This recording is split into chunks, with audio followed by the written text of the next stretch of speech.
জিনি, আজ কোম্পানিতে নতুন সিও আসবে। বাপরে, এটা তো আমার পুরনো বয়ফ্রেন্ড। এখন আমি কি করি? জিনি, আমি তোমাকে চিনে ফেলেছি, দ্রুত আমার কেবিনে আসো।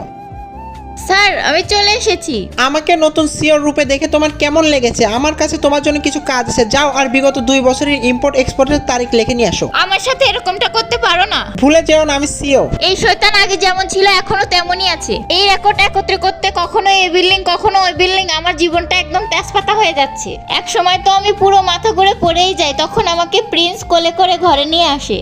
এটা খাও, ভালো লাগবে। আমাকে কিভাবে পেলে? তোমার পাশ দিয়ে যাচ্ছিলাম। আমরা আলাদা যেভাবে হয়েছিলাম। আরে ইয়ার, আমি তো একদম কালো হয়ে গেছি। সারাদিন রোদে ঘোরাঘুরি করলে এরকমই কালো হয়ে যাবে তুমি। কার সাথে কথা বলছো তুমি? দেখাও আমাকে। আমাদের অনেক লড়াই হয়, তবুও আমাকে দেখায় না, এই জন্য আমি ওকে ছেড়ে দিই। আসলে ওই দিন তুমি কার সাথে কথা বলছিলা? আসলে আমি তোমাকে সারপ্রাইজ দেওয়ার জন্য ওই দিনকে সানস্ক্রিন অর্ডার দিচ্ছিলাম, কিন্তু তুমি আমাকে ভুল বুঝে চলে যাও।